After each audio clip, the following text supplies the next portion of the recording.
show your TBAL team spirit, and buy your hard-working Art Lab team a cup of coffee, which helps fuel purchases of high-octane equipment and TBAL tech that get poured back into percolating, highly caffeinated content for you. Just go to buymeacoffee.com and search Therapy Bites. On this episode of Therapy Bites Art Lab.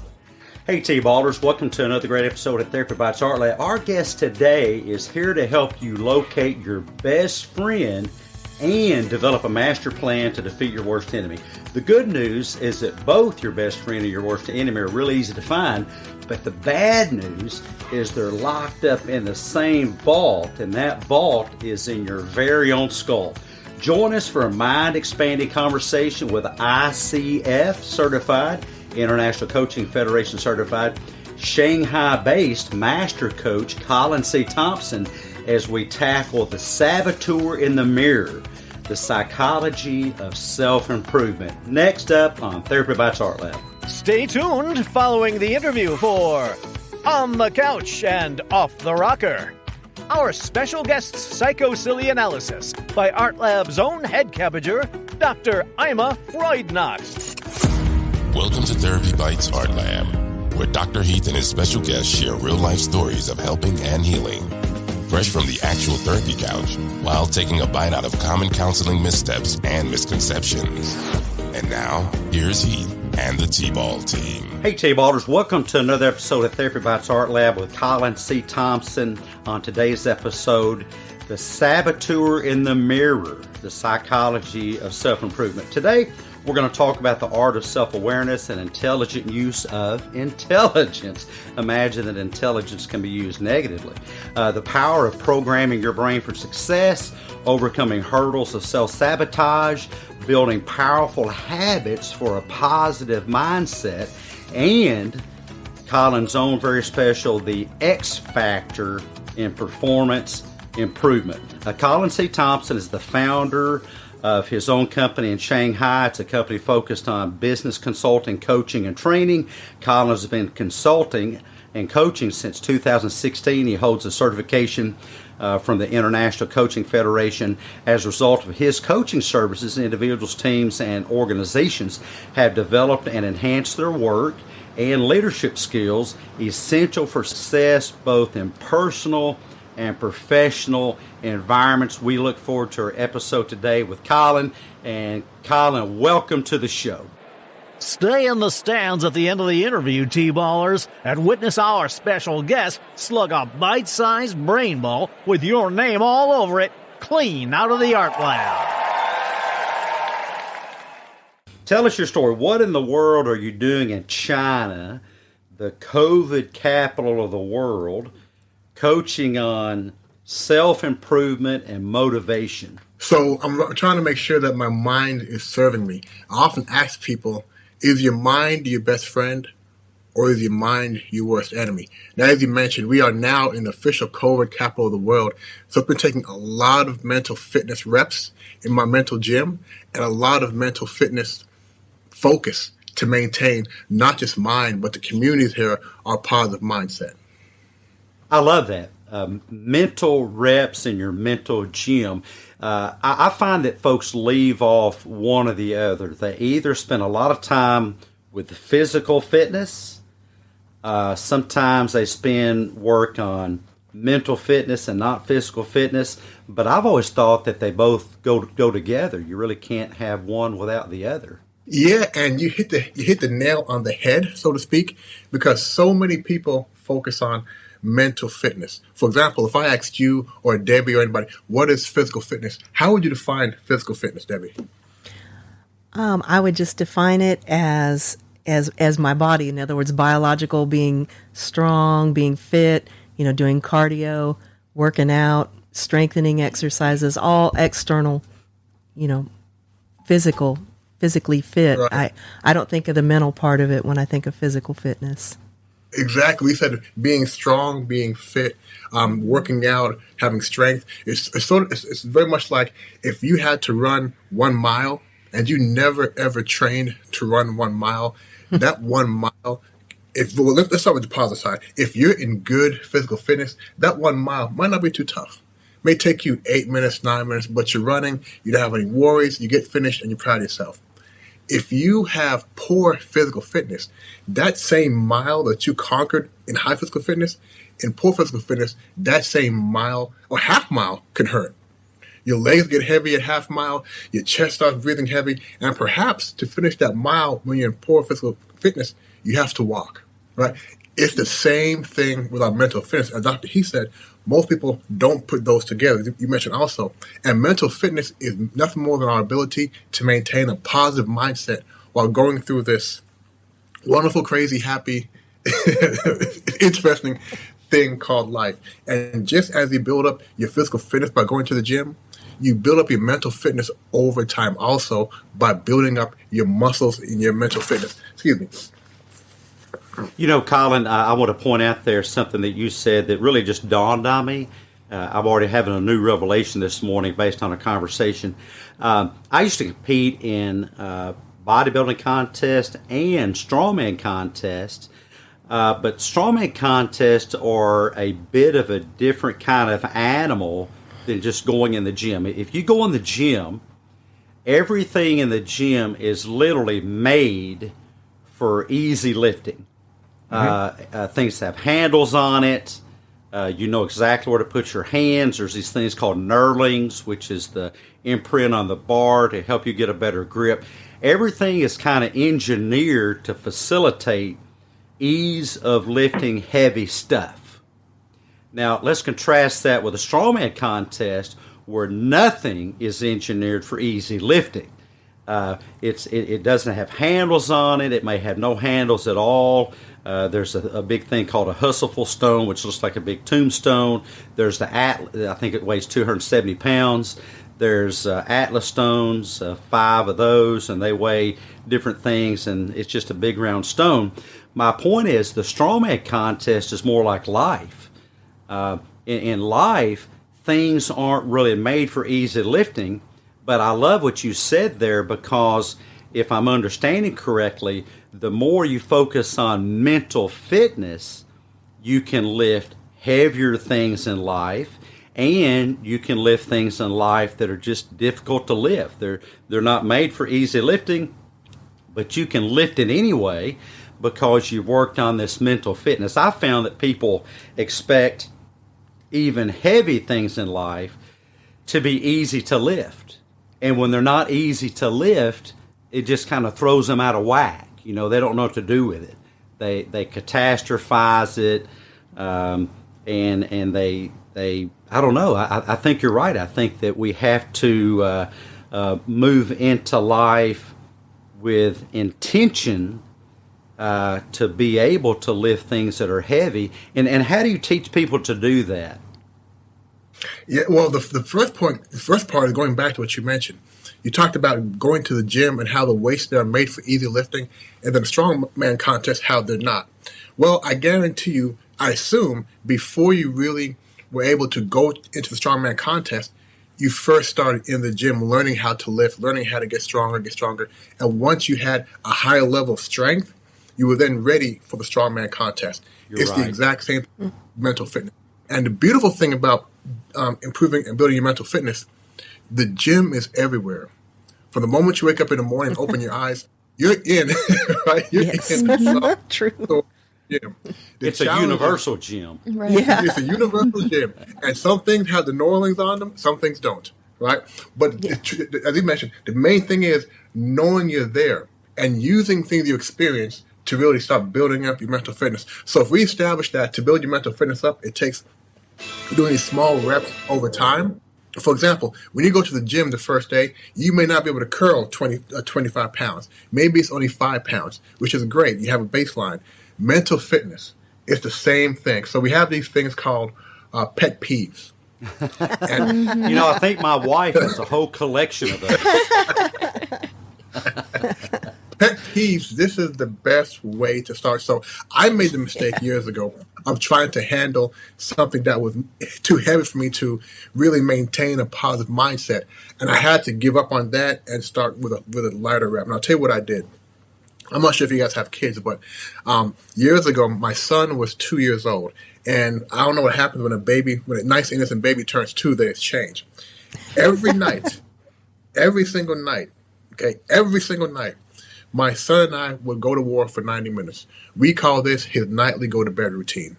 After the shower, we take him out, get him dressed, put him into bed, and it seemed like he did not fall asleep. And by the end of that 90 minutes, as he's getting, I would say, more sleepy, I'm getting much, much more upset because I don't understand why he can't go to sleep. So I would leave there every night having yelled at him, and you can't yell at a kid to go to sleep. It doesn't work. Having yelled at him and really be amped up, really be triggered. So I said, this is not where I can start because I can't do this yet. So I went to something else. In my house, for whatever reason, when my wife leaves the microwave door open, it drives me crazy. It used to drive me crazy.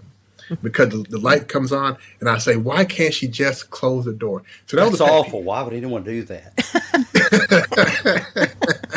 But that was something that I can manage. And, we all have pet peeves, and some don't make sense. It's what we have. But for me, seeing the light on the microwave meant that we were wasting energy and wasting money. So I would slam the door. I'd make sure she knew that I was upset. And then I noticed something. Her pet peeve with me was leaving a wet towel on the bed. I would do it, not even recognize it. And I said, wait a that's second. Terrible. Why oh my gosh, do that? Colin, that's awful. A wet towel on the bed? What are you thinking? Everybody has this thing that really gets them going, right? Mm-hmm. What yeah. I have to realize was when I put the towel on the bed, it's only because when I dry off, I drop it and I get dressed and I forget about it. I'm not doing it on purpose. I'm not doing it to get her upset. So I said, let me put that same mindset into the microwave. So I said, okay, I know when I see the microwave door, it usually triggers me. Let me be mindful I'm being triggered, okay? How can I not make my wife upset by my action? How can I take a different action? And that action was, here it is, walk up to the microwave, close it quietly, and get on my business. And I did that for about 5, 6, 7, 8, 9, 10 days. And I noticed something. The microwave door is closed now. Oh. So I don't know. Wow. Right. But and after I worked on that and a few other pet peeves, I got stronger and stronger and stronger. And now the best time of my day, in all seriousness, is putting my son to sleep at night. Now he's older now, right? But I was able to use my newfound mental fitness muscles and put on something heavier and maintain a positive mindset as I was going through what used to trigger me. I love that you're labeling this mental fitness because I'm always looking for newer and better terms to explain these concepts to people. We call it in the ART lab, and for those new out there to the show, it's accurate, realistic thinking, A.R.T., life-affirming beliefs, LAB, the ART lab. We do these experiments on ourselves and with our clients and patients. But we call it cognitive restructuring, and I want to point out something to our listeners. A couple things actually that I just find so valuable in what Colin's talking about is notice that he said, now the microwave door is shut. What I want to point out is the microwave door is shut whether his wife starts shutting it or whether he shuts it. The end result is the problem is solved. Do you know in our world, and I know this is going to be really weird, especially for the folks in the U.S. to understand, because in the U.S., and I love the U.S., but here's a big problem in the U.S. It may be a big problem in China, too. We get a lot of reps with our index finger, pointing at other people. It's your fault. It's your fault. It's their fault. It's the Democrats' fault. It's the Republicans' fault. It's the liberals' fault. It's the conservatives' fault.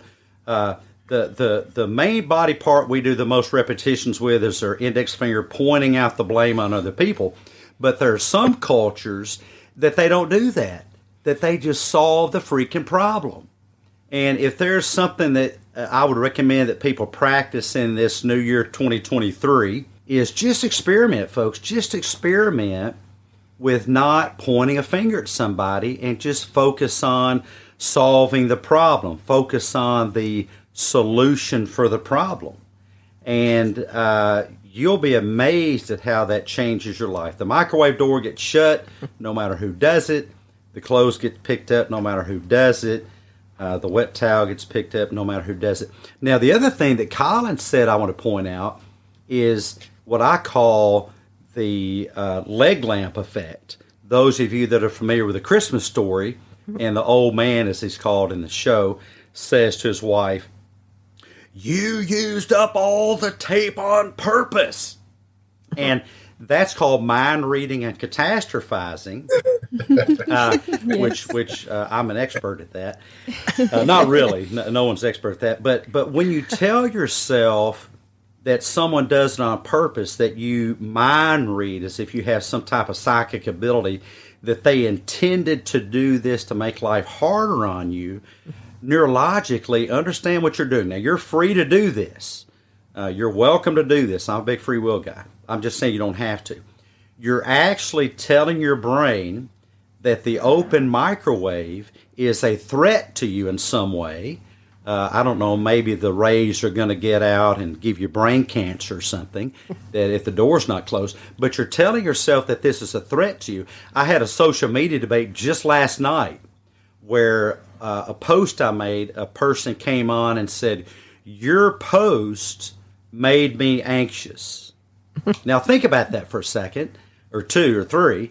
As I said to them, you're telling me that my words, which are literally pixels in a pattern on a page, reached inside the vault of your skull and did something to your brain cells you didn't like. How do I have the power to do that? And the microwave door open doesn't have the power to do that. The wet towel on the bed doesn't have the power to do that.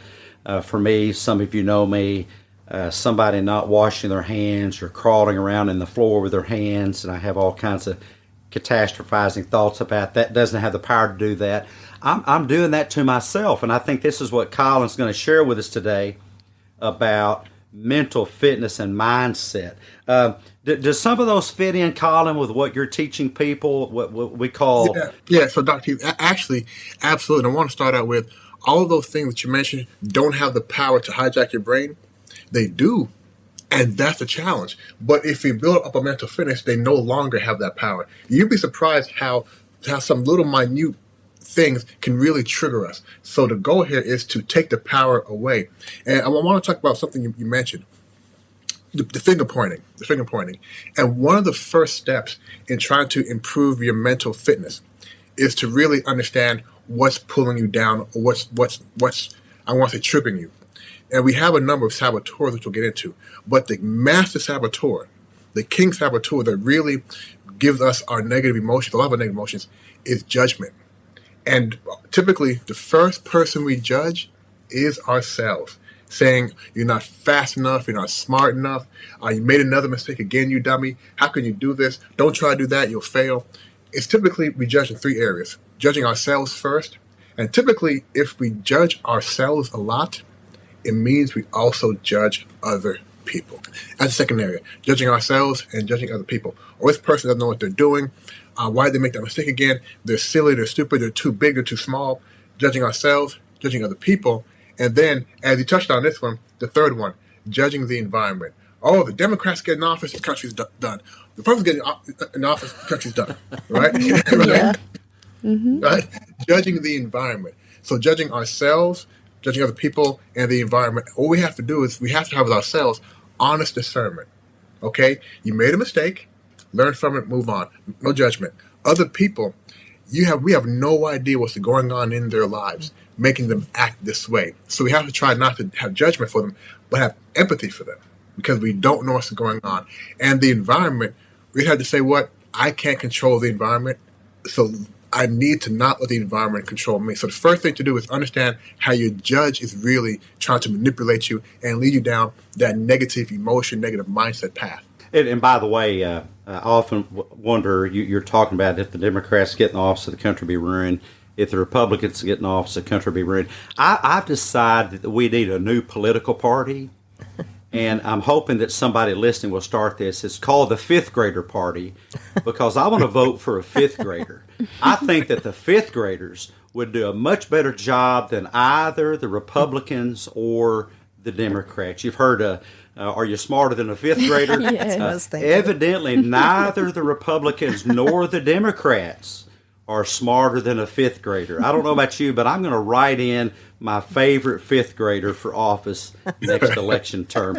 I'm sorry about that. That just came to my mind. The Twilight Zone came back years ago, and they had an episode on the Twilight Zone about a 10-year-old kid being made president. Oh, that's awesome. Cool. I think we should give it a shot. How much worse could it really get? It was interesting. If we had fifth graders running every country in the world, I think there'd be less war, more peace, and more people would get fed, and maybe we'd be fed nerds on a rope for supper, but at least we'd have our supper. Okay. Well, what are some things that kind of got you into this coaching career, Colin? What is it that led you to think, hey, man, this is what I'm going to do? I'm going to move to China and start coaching people on self-improvement and success. So those two things really were not connected. Not always, but for a long time, for much of my years, I grew up being highly motivated. And in doing that, trying to motivate others. By birth, I'm Canadian. So when we moved to the United States, we didn't have the PTSD a lot of African Americans have. That's post-traumatic slavery disorder. We didn't grow up in an environment being told that we can't. However, in the U.S., a lot of African Americans are told from a young age they can't. So when I receive this, I would always tell folks, yes, you can. In my household, my mother would beat me if I tell her I can't do something. So good for mom. But yes, you can. So it started young, high school, college, always trying to tell people, yes, you can. Now, fast forward to 2006, I had an opportunity to join IBM, and the sole reason I joined IBM was because they told me that they more than likely can give me some experience abroad. And I really wanted to get to learn other cultures, not cultures in the U.S., but go out and really learn that culture. So people ask me, Colin, how did you pick China? Well, my manager said, Colin, China. I said, okay. Just that quick, huh? Mm-hmm. There you go. You didn't flip a coin or anything. You just said, let's go. Let's go. And then fast forward another, I'm going to say 8 years. Internally with IBM, they asked me to start coaching our leaders, especially ones coming from abroad, coming to China, to help them adapt to the environment. Now, my first thing was I heard of life coaching. I don't believe in it. I'll do it though. If you think I have the talent for it, I'll do it on top of my regular work. Aha moment, light bulb, whatever you want to call it, instantly. Because with motivation, and Sarah, let me tell you something. Sarah, give me 10 minutes with you, I can motivate you. I can motivate you, and you will be motivated that you wouldn't believe. However, by Friday, maybe not so much. By Monday, forget it. Right? We're right back to regular mindset. But I found with coaching, and where you stay with the client and help them reach their goal, it's not about motivation. It's about momentum, about inspiration, helping them realize the golden why they're trying to improve their lives. So to me, coaching, motivation, there was this perfect marriage. And in 2018, I was fortunate enough to be able to open my own boutique coaching company here in Shanghai. And it's been a very fulfilling experience, especially due to COVID, but very fulfilling experience. Wow. That reminds me, what you just said reminds me of that quote, and I'm sure everybody listening has heard this quote, but if you give a man a fish, he'll eat for a day. If you teach him how to fish, he'll eat for the rest of his life. So it sounds like you go for more of the approach of I'm going to teach these people the skills they need to continue this in their life rather than, well, here you go, and then let them, just continue on and kind of go back down to where they were. Absolutely. I was getting tired of giving the same people motivation comments, right?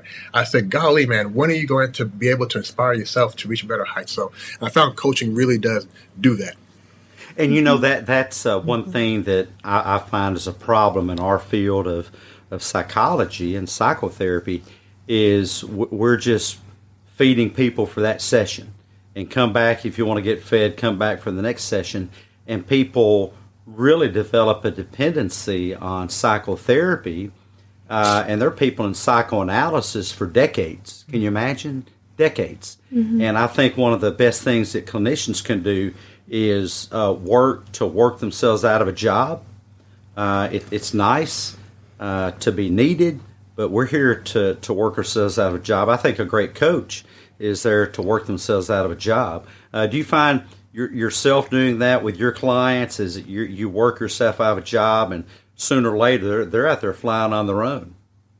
Yeah, well, one of the main differences, one of the differences between, I guess, therapy, I don't know much about therapy, but therapy and coaching is, in coaching, one of the first things we talk to our clients about is what is that goal you want to achieve. And once we work with them through them achieving that goal or being on the road to achieve it, we're finished.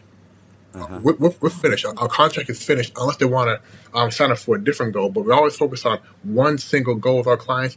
It may take 3 months, 6 months, 1 year, especially if it's a career-based goal, career change. They take longer, right? But you want to try to the best scenario is to stick with your clients until they reach their goal. And once they reach their goal, typically we part ways. Hopefully I get some referrals, and they can come back and have another goal they want to achieve. So, Colin, what is the main thing that you bring to the table that's different than other coaches when it comes to motivation and self-improvement? What is it that you bring that others don't? I don't think I bring something that others don't. That's the wonderful thing about coaches. A lot of coaches really want to do one thing: help people improve their lives. That's it. And there are so many different techniques to do that. So I tell people, if you feel it's going to help you, get coaching. I don't care who your coach is. Get a coach. Now, I think one of the things that makes me a good coach is I'm very aware of the saboteurs that people have that prevent them from reaching their goals. And we talked about this before. And the saboteurs are little versions of you sitting on your shoulder telling you lies. You can't do this, and there are many different saboteurs. And Debbie, I have in front of me the results of your saboteur assessment. Ah. Oh, boy. Oh, boy. That's awesome. Yeah. And getting back to your question, I think last year when I started focusing more on mental fitness, understanding people's saboteurs helped them to say, yeah, I do understand that a little bit. For example, are you okay to talk about your results? Absolutely. I would agree that that we should all observe Debbie being stripped psychologically naked. Yes, with my on this episode of Therapy Bites A.R.T. Yes, I think that's great. I absolutely 100% Colin. Okay, great. And our saboteurs, again, these are little versions of you that tell you lies. And we have the master judge. We also have 9 other key saboteurs.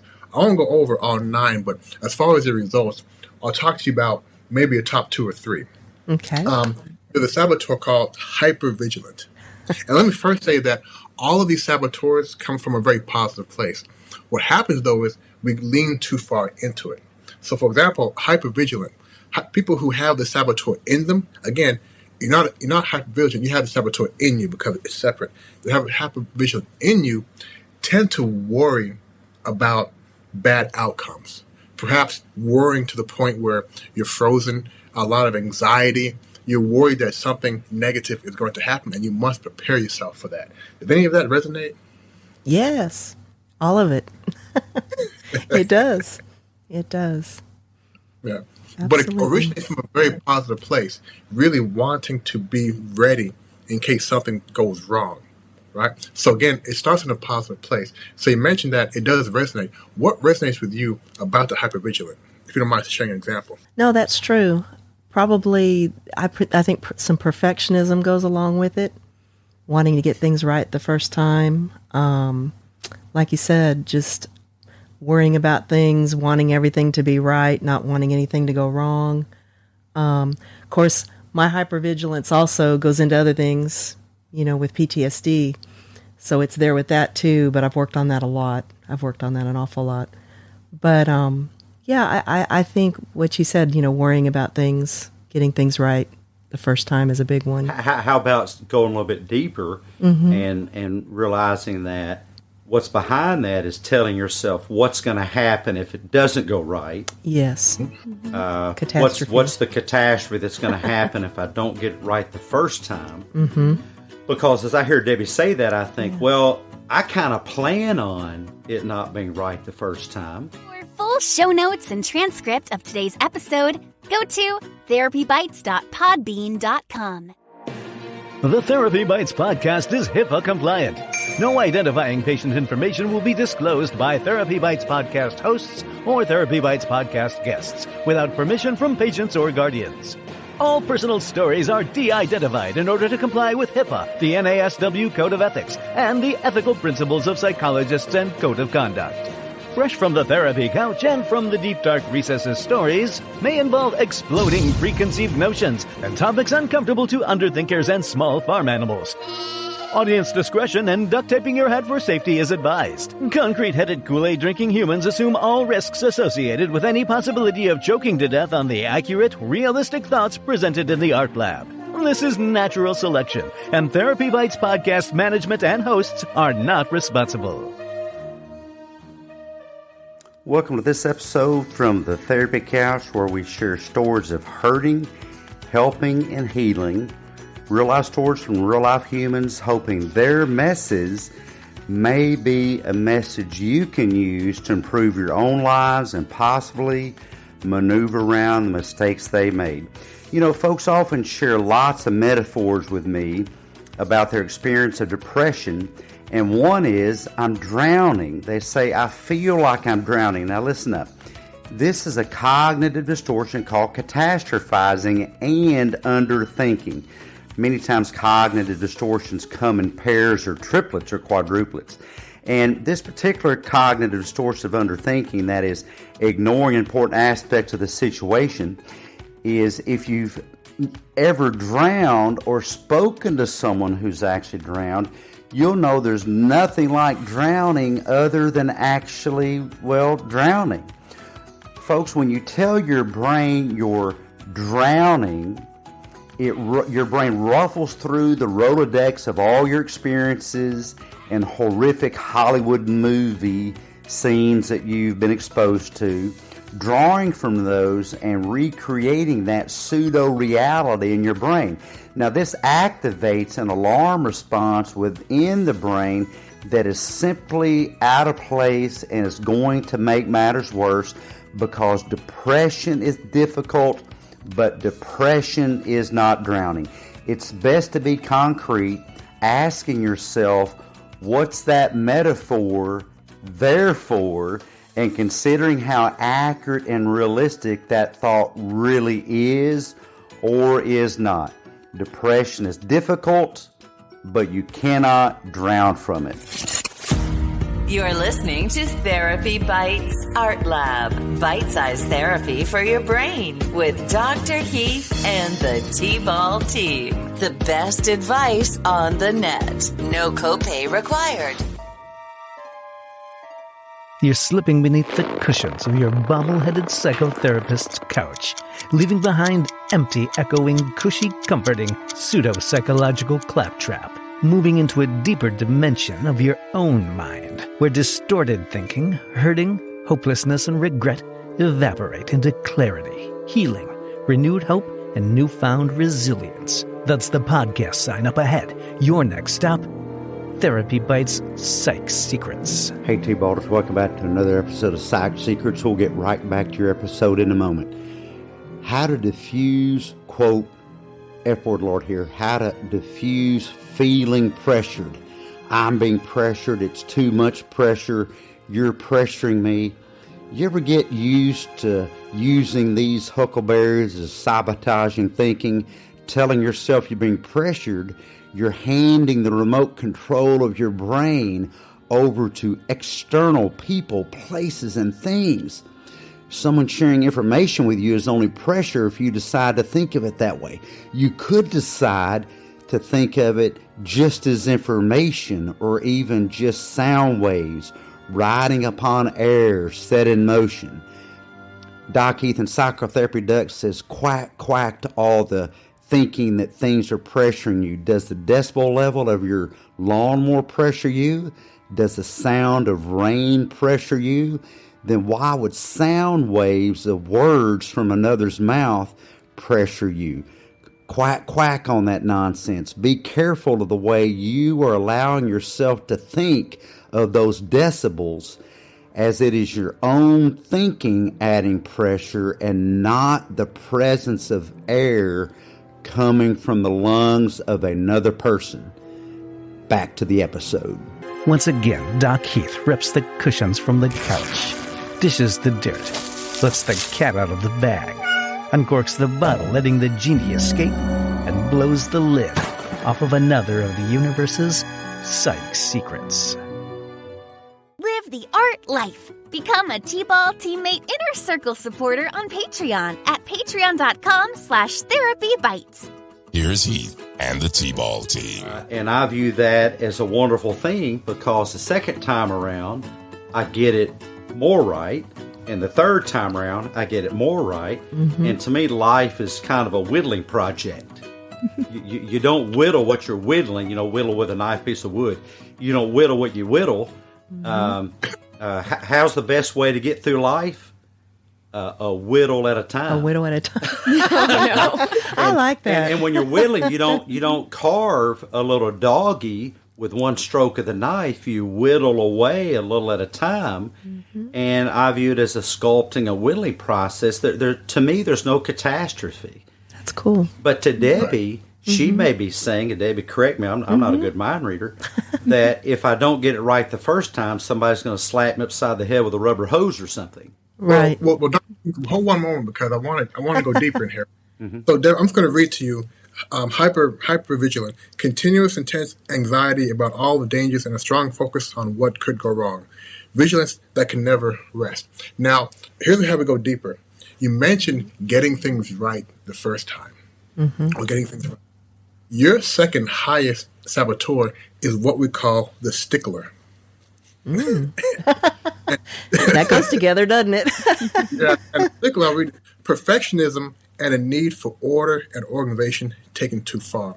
So sometimes when you have this saboteur in you, and also the hypervigilant, you say, I must get this right, because if something goes wrong, I want to deal with the outcome of that. So these two taken together are very powerful. Mm-hmm. No, you're spot on. You're spot on.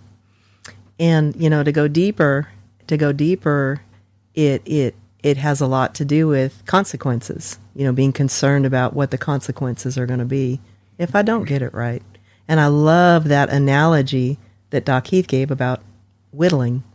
About mistakes are just part of life and part of whittling it out. It's just it's good. And by the way, like I'm a big movie buff. Imagine watching your favorite movie and the protagonist gets it right the first time every time. Boring. It would be very that's not boring. your favorite movie at all. That sucks as a movie. There's a thing called Kill Your Darlings in writing where you find your favorite characters and you do something terribly tragic to them. Mm-hmm. And that's what, if your protagonist never suffers, if they get it right the first time, it would be boring. And that's true. I look at things the whittling a little at a time. Now, do I like it when things don't go right the first time? See, I didn't say I liked it. I just find value in it. Yeah. And to me, it makes a great story. Mm-hmm. I have some of the best stories of things not going right the first, second, third, fourth, or fifth time that I would never give up. But see, my perception of not getting it right is far different. Yeah. Than Debbie's. What do you think is the biggest difference for you, Debbie? In perception? Yeah. Oh, I think the biggest difference in perception for me is taking a negative, catastrophic, view of it. If I don't get it right the first time, there's going to be some kind of negative consequence.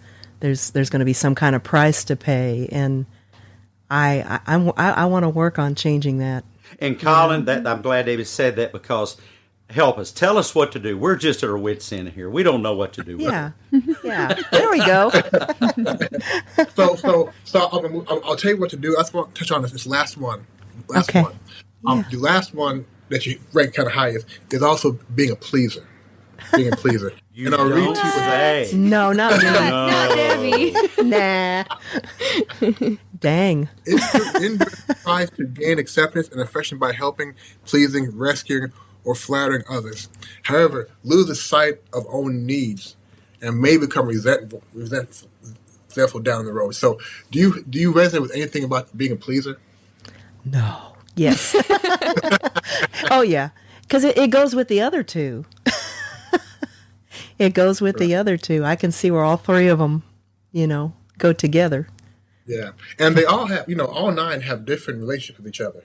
Different. It's like, right? You add a cup of this or a little bit of this one, it has a different result. But going back to Dr. Heath's question, what can you guys do? Yeah. Well, you and Dr. Heath have done the first part. It's learning more about your saboteurs, because before we can battle something or somebody, we have to learn more about them. So there's 3 main activities. The first one we call the saboteur interceptor. So this is when you recognize I'm being saboteured again. My saboteur is trying to talk me into something. So Sarah, let me ask you this. If you put your hand on a hot stove, what do you do? Pull it off. Hopefully pull it off first, then yeah, true. What a lot of people do is they leave their hand on a warm stove, and the warm stove is giving them negative emotions, but they don't pick it up. What we're trying to tell people to do, imagine negative emotion being a hot stove. So when you're being saboteured, right? Alarm, alarm, alarm. Take my hand off the hot stove.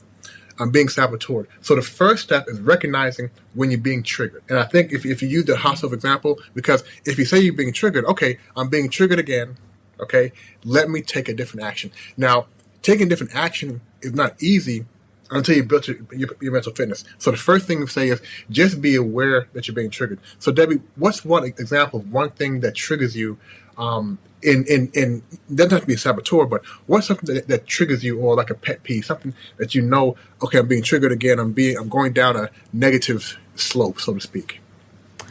Wow. See, I get put on the spot and I go blank. It could be. This could get cut out. Well, what about the thought that we talked about earlier that Debbie? I think Debbie goes into many situations thinking that I've got to get this right the first time. Mm-hmm. That if this person is not happy with me, that's a bit of a catastrophe. Now let me not be hypocritical here. Do I prefer people to be pleased with me? Yeah, but it's just not the most important thing. Yeah. I also prefer honey buns over protein shakes, but honey buns just aren't the most important things. And I think Debbie may tell herself that the most important thing here is somebody else being pleased with me. Yeah, true. I think that I mean, if I was going to pick one out for her, mm-hmm. I would say one of her greatest saboteurs or triggers is actually her thoughts that if another human being is in any way put out with me, that's a catastrophe. Now, me on the other hand, now this is going to sound awful because I did say I prefer people to be pleased with me, but sometimes not. If I'm in a debate, I shouldn't give this secret away. If I'm in a debate, one of the first things I'm going to do to put you off balance is to make you not pleased with me, because I know that if you can focus your energy on and your thought process on me, you're going to screw up your argument. And then I've got you. All I got to do is tick you off. And I'll do that on purpose so that I can win the debate. Mm-hmm. But see, Debbie thinks that it's essential that everybody in the world, all 8 billion people, be pleased with her. And if they're not, would you say, I don't know, I don't want to put words in your mouth. Is that accurate? I would say at one time that was 100% accurate. I think maybe now it's only maybe 2 million people. Are you sure? That's a big reduction in people. That's a big reduction. Only 2 million. Huh? Only 2 million. Because I do have a better understanding now that it's impossible to please everybody. Mm-hmm. It's impossible. Yeah. You can't. Right. It's just not. Yeah. It's not practical. So that is there is an improvement. If I have a choice in helping you, a choice in actually helping you, or you being pleased with me, I'll choose helping you every day of the week. Yes. You don't have to be pleased with me, because my win is that I've done something to give you something to think about, to help you be safer. Hey, put your seatbelt on, to help you not get sick, keep your fingers out of your nose, that kind of stuff. So, Dr. Heath, are you okay to talk about your results as well, really quickly? Man, I don't know. That's pretty personal. But let's go for it. Yeah. Oh, the reason I say that, the reason yeah, strip me down, man. I have no shame. I'm not going to do that. But the reason I say that because your comments here sort of fit into some of these here. So, for example, fantastic. The first one is hyper-rational, right? Hyper-rational, intense and exclusive focus on the rational processing of everything, including relationships. Sometimes can be perceived as cold, distant, and intellectually arrogant. Again, not saying all of these things match. But hyper-rational, I'll give an example of somebody. I'll give an example of somebody who's hyper-rational. So let's say, for example, Sarah said to you, I think I really twisted my ankle. It really hurts.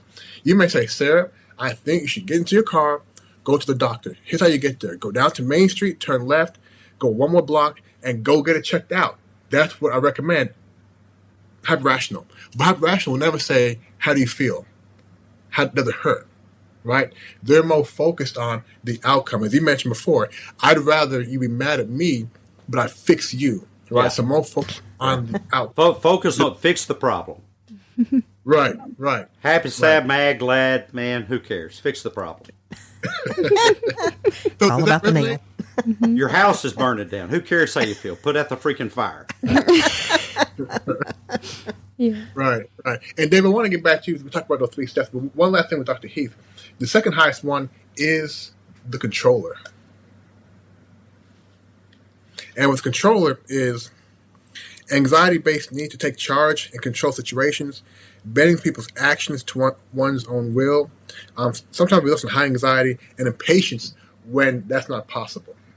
Now, I'd like my response to that, because this is really what we teach people in the art lab, is that I would agree that I probably have some anxiety associated with that, but my behaviors don't come from my anxiety, but they come from my thought process. And my thought process is, let's just take the germophobia thing, that since I know about infection control, it's my responsibility to call your attention to it so you won't get sick, which you're welcome to get sick if you'd like. But I'm going to share this information, at least then you've got something to do with it. I believe about myself, it is uncaring and discourteous and selfish to not share information I have that could help you not get sick. And I have a very high sense of urgency to do that. Yeah, all of these saboteurs come from a very positive place. Yeah. Very positive place. The need to help. But also sometimes the controller is the need to help, because if I don't help the person, nobody else will. Yeah. So perhaps feel my sense of responsibility. Right? Excuse me. I say that all the time. I tell people, I tell Debbie and Sarah, I'm here to comfort the afflicted and to afflict the comfortable. I'm here to tell you stuff that no one else will tell you, because, well, they want you to be pleased with them. Now, is it nice for you to be pleased with me? Yeah, that's okay. It's just not essential. Right. Again, that's some of the characteristics of hyper-rational. And all of these things come from a good place. So I just want to go over the 3 steps. The question was, what do we do? The first one is recognizing, being mindful of when we're being triggered. Okay? I feel like I'm being triggered again. Let me be mindful of it. Don't try to change your behavior yet. If you're driving down the street, somebody cut you off in your car, still yell, blow your horn, whatever, but just say, okay, I did it again. And after a while, you recognize you're doing it again, you recognize the pattern, then you can start taking a different action. And part of that action is going to what we call the sage mindset. And the sage mindset is that everything we experience in life can we turn into a gift and opportunity. The challenging part, though, is finding out what is that gift opportunity. And when you're being triggered, don't try to find the opportunity or gift, right? Let that die down and reflect on it. Reflect on it. Now, I'll give you an example. You guys in the United States, you may recognize this. Mothers Against Drunk Driving. Back in the 80s, 70s, or 80s, a drunk driver killed this little girl. The mother was distraught. That's a terrible situation. You can find no happiness from that, no gift opportunity. What she did years later was form this organization to help keep drunk drivers off the street. And now she saved, that organization has saved I don't know how many lives. So having the stage mindset is, what can I take from this scenario situation that's going to be positive? It's very hard to do initially. But if you keep looking for the bright spot, soon it becomes automatic. And sometimes if you know you're going to go into a difficult conversation with a coworker or somebody, and you say to yourself, okay, here's my challenge. When I go in here, I'm not going to get triggered, and I'm going to actually find a gift in our conversation. Something I can say to that person, or they say to me, to make each of us feel better. That's the second part. And the final part, which is probably the most difficult action, is really to understand self-command. And self-command is saying, okay, I'm being triggered. Now I'm going to take a different response. And the response should be positive. So 3 steps: Saboteur interceptor, developing the sage mindset, and then self-command. Whereas the microwave door being open would get me upset, I'm being triggered. Let me not do anything. How can I make this to a gift? Let me close the door. And then my self-command says, Colin, leave it alone. Don't talk to your wife about it. Take a positive step. So those main 3 activities. Wow. And Colin, before we run out of time, I really want to get to what you call mental fitness regarding the X factor. Tell us about the X factor. Yeah, well, mental fitness is the X factor in positive intelligence. So positive intelligence is really understanding what it takes for us to be able to be in a more positive mindset, to live a positive lifestyle. So mental fitness, developing your mental fitness muscles, literally, look at your mental fitness, whether it's in your heart or in your brain, as a set of muscles that need to be developed. Dr. Heath, on a previous podcast, he mentioned that each year you run up to 500 miles. So I think you recognize when I say there is no diet, right? I think you know what I mean by that. When we say there is no diet, you know that if January, February, March, you run 50 miles each month, but then in in April, you don't run anything. When you go back to running in May, it's going to be much more difficult. You have to regain that conditioning. So when we say there is no diet, as you know, if you go on a diet for 3 months to lose weight, go back to your regular way of eating, it comes back. So maintain your mental fitness. It's something we do forever. We don't diet. We change our lifestyle habits. In improving your mental fitness, it's the same thing. You never stop building up your mental fitness muscles, because once you do, your saboteurs are going to come right back and get the garden. The weeds are going to come back and get the garden, right? You don't just weed your garden once a month. You do it all summer.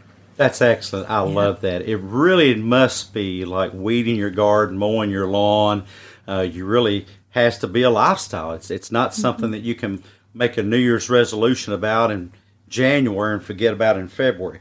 Colin, that is such wonderful information. Just as a recap, folks, we've talked about the art of self-awareness and use of positive intelligence, power of programming your brain for success, overcoming hurdles to self-sabotage, so much stuff in today's episode, the X factor in performance improvement. And Colin, before we let you go, we have a couple more things to do. What would you say is your favorite secret performance hack? If you could pick one thing above all others, what would that one thing be? T-ballers, time to quit your lollygagging. Get out of the dugout, onto the field, and live the art life. My favorite secret performance hack is belief. B-E-L-I-E-F. And I say belief because before I can do anything, I must believe in it. One of the things that I like to do is I have these 6 words, right? Six words. 6 words. I have these 6 words that I tell myself over and over and over and over and over again, because I know if I follow these 6 words with belief, I will succeed. And I often tell people, so Dr. Heath, Deb and Sarah, if I can give you six words that if you followed, there's no way you could fail, how much would that be worth to you? A lot of money. Yes. More than I have in my bank account. Yeah. Yes. So I'm going to give you these 6 words for free, and literally, I tell myself this stuff at least 2 times a week. Not everybody, 2 times a week. So 6 words that, if followed, you cannot fail. Ready? I am ready. Ready. Do not stop until you succeed. Wow. Fantastic. Wow. Yes. I could not And have you guessed have those 6 to- words. That's awesome. The belief, you have to have the belief to really, really believe that. Do not stop until you succeed. And I think that's such a wonderful cap to our episode, except for we have one more question that we spring on our guests, and that is from the deep, dark recesses beneath the therapy couch, your very own Dr. I'm a Freudnaut. He's an art lab character.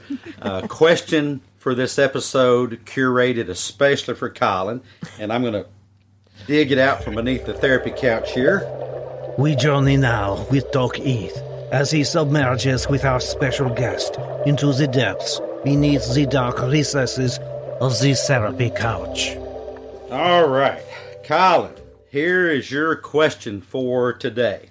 Imagine that you have a dream, or maybe this is a nightmare, about the worst possible coaching client from history. They can be alive or dead. The worst, it could be a famous person, it could be someone that we've never heard of. The worst possible coaching client from history that you might have a dream or nightmare about. Who would that be? Why would it be that person? And do you think you could really help them? I had the coaching almost client from HE double hockey sticks about 2 months ago. So this is one. Was it a few minutes ago? It wasn't Debbie, was it? That's what I was thinking. A few months ago, and a colleague of mine, coaching colleague of mine, asked me to help one of his teaching colleagues who's having a tough time because she went to this here in Shanghai. She went to teach that on a Sunday, and she told herself she should not go to school on Sunday. Got to the school, everybody there was put into quarantine for 2 weeks, and she was really pissed off and had a lot of anxiety about that. And I said, okay, let me give her a call, try to have a session with her. And to answer your question, no, I could not help her. Within the first 5 minutes, she told me that I know what I was talking about. She was really very aggressive. And I told him at the end, she needs counseling, therapy, not coaching. So I was able to recognize that. She was very angry and bitter at the situation and really taking it out on me, the coach. So there are times when coaches can't help, but usually that's when coaching is not what the client needs. Usually coaches, if you're trained, you should be able to help the client go through a tough patch. But however, some clients we recognize early need more what I would call the officially trained and certified and you guys. Well, thank you. Thank you. Well, that brings me to a Doc Heath quote for the day. No other human can overcome your ability to sabotage yourself. No other human can overcome your ability. If you insist on sabotaging yourself, there's nothing that Colin C. Thompson can do, Debbie, Sarah, Doc Heath can do. And you know what? I'm into it. And what I mean by that is I'm into your free will to sabotage yourself if that's what you choose to do. I would invite you to knock yourself out. I mean, not literally, you'd have to go to the ER, but to go ahead with that. If that's what's working for you. You know, Colin, I often remind new clinicians when they're doing therapy, it's something that we're not taught in grad school, is we need to be aware of what we're asking people to give up to have a healthier life. See, it's the curse of knowledge for us because we're asking, well, why wouldn't you choose a healthier life? I mean, it's a no-brainer. Just use these techniques, these 6 words, be size, improve, make your life more successful.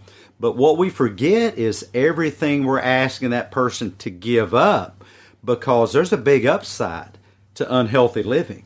Right. We have to remember that. Colin, thank you so much for being with us. The parting word goes to you. Yeah, thank you very much. I just want to add something to that, because you hear something, again, nail on the head. You can only help people who want to be helped. And sometimes people come for coaching because they feel they need somebody to push them.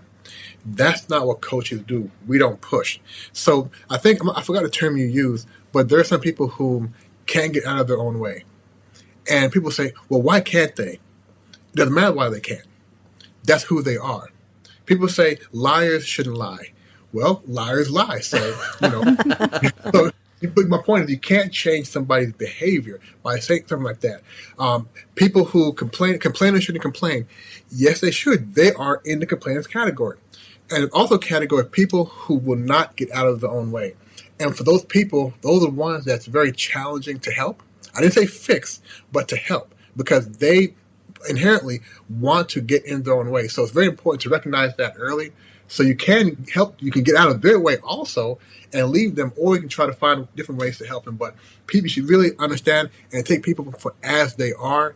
And again, as Dr. Heath said, understand what they need to give up to make change, because sometimes what they need to give up isn't worth the change in their minds. And thank you very much for having me on your, I can't call it it's more than a podcast. Thank you very much for having me on your couch. Your experience was great. Hey, thank you so much. And thank you, T-Ballers, for joining us. Catch us in the next episode. Have a great week, everybody. Bye-bye now. Welcome to On the Couch and Off Our Rocker with Dr. Ima Freudnot, where we review our special guest's Therapy Bites Art Lab episode, Psycho-Malarky Scale Assessment Results. That's PMS for short. Colin Thompson's PMS performance places him in the 94th percentile on the PMS's MES, Mind Expansion Scale. This indicates a capaciously cranial degree of cogitating cognitive augmentation in X-factoring Colin's cortical crevices and a top-notch tendency toward meritorious machinations. Overall, Colin Thompson's PMS psychosymmetric assessment results present a picture of an individual superlatively single-minded in his pursuit of separating students from their own self-induced success-limiting self-sabotage. Mr. Thompson's predisposition is prone to a proclivity of predilection for pointing others to the power of personal mindset programming for purpose-driven performance. This superordinarian soul likely has a promising preternatural prognosis of performative pursuance in the near future, until the propitious prodigiousness of his psyche have been psychomalogically analyzed and exorcised. It is my considered conclusion that Coach Colin Thompson be prescribed no less than 307 milligrams IA intraaxonal dose of X-Factorial and a 2300 milligram IL intralobular dose of PRN Poweritol to curtail cavitating cognitions. Dr. Ima Freudnot, Chief Shrinkstigator, Therapy Bites Art Lab. Grab some of this episode's guest merchandise, specially designed to help keep this episode's message top of mind in your life. Don't forget friends and family members who could use an Art Lab mental boost too.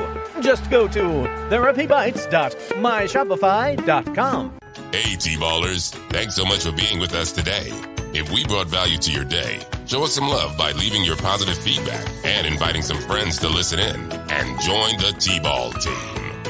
Next time on Therapy Bites Art Lab. Hey, T-Ballers, here for your twisted pleasure today, the pretzel poo by himself. I just made that up.